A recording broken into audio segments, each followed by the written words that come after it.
What's up, guys? It's Wolf from the Quarantine, and today we're going to take a look at a small game by the name of Women in Science by Luana Games, and I hope I pronounced that correctly.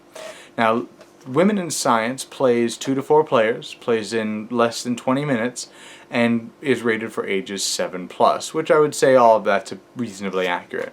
Now, Women in Science has 2 separate things that it's going for. As a game, it's a set collecting game. You're trying to get 4 scientists to create a lab, and first person to 3 labs wins. That's essentially the game, and it has a very small take that kind of element to the game as well. The other thing the game is trying to achieve is it's trying to teach generally what it feels like younger children, younger girls, that there have been women that have made substantial steps in science. So for example, it has like Hedley Lamarr, which essentially she basically created Wi-Fi. She created the system that current Wi-Fi and Bluetooth use. And so stuff like that. So it's meant to teach younger girls that, you know, girls can be scientists too. So is it a good game?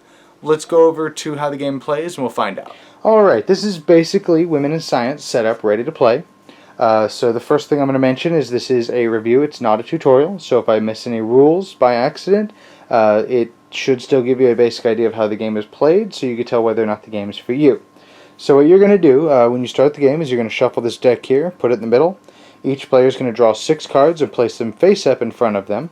And then you're going to flip over 1 more card right here as the discard pile. And then the game is ready to be played.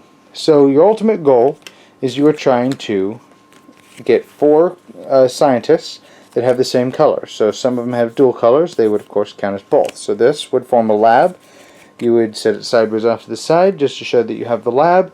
Once you have 3 labs, you win. So let's go ahead and toss these back out here. I do need to mention that, for example, we'll take Alice Miller here, and it says what her achievements are. That's what most of these texts are. So she's a psychologist. Alice Miller was very influential in studying violence in education. She denounced child-raising methods that harm children and do not meet their needs. So that's what all of the female scientists will have on them. So it will explain what each one of them did and their contribution to science. Now these gray cards, the text on the bottom, is what they do. These gray cards have no color, of course, and so this says place this card on a lab to protect it from your opponents. See, they're present prestige cards. When you play this card, draw 2 cards from the bank. So what you're going to do, that's pretty much how those all work. And what you're going to do on your turn is you can either take this card that's in the discard pile, the top card, add it to your hand, or you can take the top card off of the deck and add it to your hand. Once you do that, then you're able to create any labs. So for example, I would just take this. So I would go, I'm going to create a lab. Boom, lab right here. Then you would discard down to 6 cards. So because we have less than 6, nothing would happen. The rules don't specifically state anything or how this works, but we would go ahead and refill the discard pile as well. But then the next player would do the same thing. And then it would come back around and I would go, okay, well I don't need that, so I'll go ahead and just draw my 1 card. Alright, well we have 2 purples, that's cool. You can also play during your turn any number of gray cards. So I can go ahead and let's say this is the card that I just got. Okay, I'm going to play this on my lab. So it says I would draw 2 more cards, so bam, let's go ahead and throw these out. But now, this can't be touched. What do I mean by it can't be touched? Well, there's 2 other gray cards here that I set off to the side. You have Prestige. Prestige you would play, and you would get to play it on somebody's lab, and you get to just take 2 scientists from that lab. Breaking the lab apart, so it would go into that person's hand. These would have to go back into the player's hand because you've destroyed their lab. Then it goes to the bottom of the discard pile so nobody can just grab that one back. Then you have Enrollment. And it says this card allows you to choose a character from the discard pile and place it in your hand. So I would play this, of course put it on the bottom, and then go, oh, well I want, let's say we had this.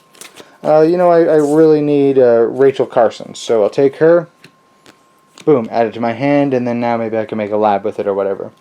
And that really is how you play Women in Science. It's very basic and a fairly simple game. So let's just go straight over to my final thoughts, shall we?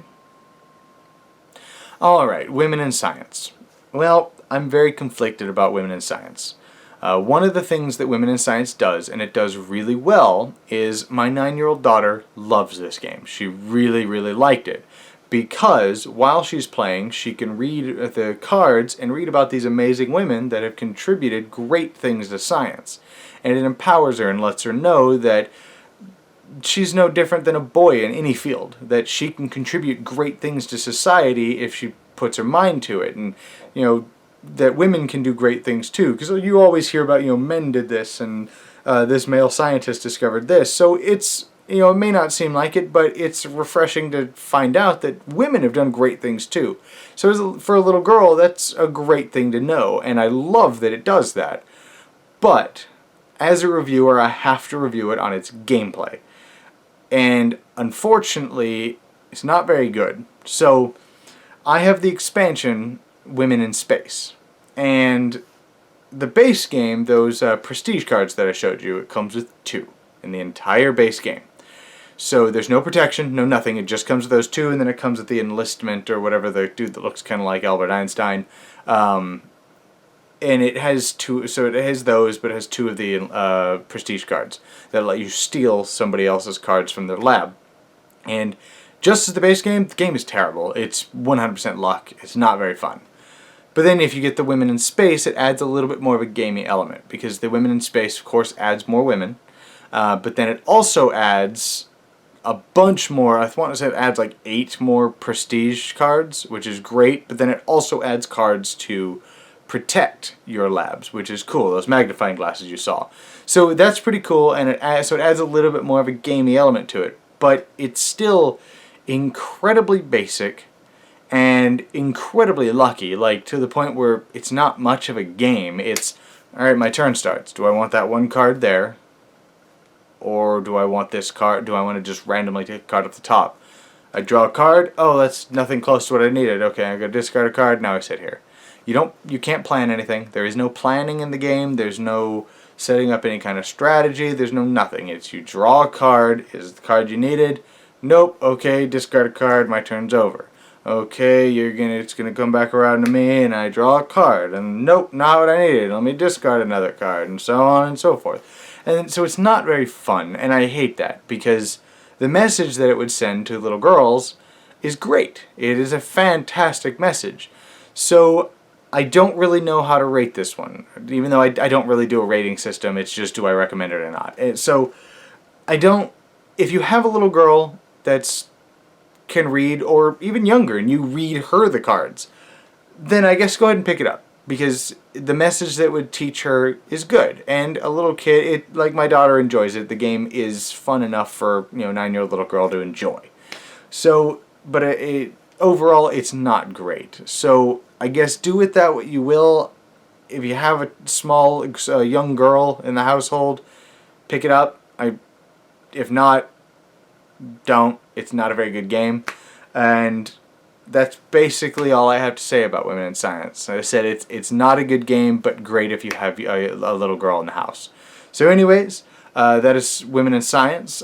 Check me out on Patreon. I'll have it up here. I'll probably have a link down in the description as well, and possibly up here as well, to go directly to the website and buy the game if you'd like as well. But anyways, again, Patreon up here. Any little bit helps if you'd like to support me in the show. Give this video a like, comment, and subscribe. I read every comment you guys post, and I will see you guys next time in the quarantine.